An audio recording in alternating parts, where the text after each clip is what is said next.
manje. Siyangena batshelani usikhona. Somosha manje. Nami ndiyayibonela. Sayikhala bafana bakini.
Sebingelela kuphi na kuphi la kufinyelela khona kumsakazo ke wengizo ke online obingelela njengamanje ufanele bethele umshelo bayiphindele ibhala phansi okhuluma ethiwa magama zonke ngalo uhlala somduzo omlando banenge bantu kuyayikhoselela phansi kwana ngoma la ngikhamba khona embonjeni wemvu umandlakazi uyangazi isilo samabandla siyangazi umntwana ubheka intinta uyangazi siyabingelela kuphi na kuphi njengamanje ke sizile lapha ke sizonithulela khona ke uhlelo lomlando kakhulu special njengoba nazi ukuthi ke ingizo online ayiyona ingizo ngaphandle kwaMfaniphetheni okwaZulu ayiyona ingizo ngaphandle kwangizwe umlando kaMkhulu futhi ayiyona ingizo ngaphandle kaMondi Fokasibiya bese kuba umdlalose noDJ July ogezani bonke ithimba lonke likhona la ngaphakathi khona nomzimba ukhalimali nesurprise ke siphethe khona umngane omanxeba kwabona omanxeba kodwa ngithi ke nje usushilo ngemfowethu ngihamba nomkhopho wami yabona izwe linemkhopho bafowethu bangayithola into yakho nawe nami ngayitholela lapha yabona ke buka nje bukishe zilakhona manje ngiyabona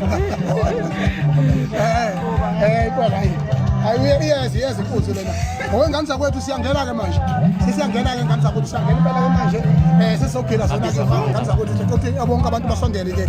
Manje impela ke emzuzwini owodwa nje besiqala khona manje ke uhlelo lwethu lapha ke kuyizwe online. Sakaza sihostela kwaMashu la neThemba lethe ngase hostela ngase office. Impela ke sikhona nensizwa sezikhona lapha. Yabona imbonela ugadla ke umfoka Nxumalo seyifikele lapha. Siphakathi ensizweni thina masithi sizinsizwa bona sibe sensizweni. Sala uthi uyosakaza ema-office sifuthwa ama-aircon. Isihlala nensizwa lapha thina.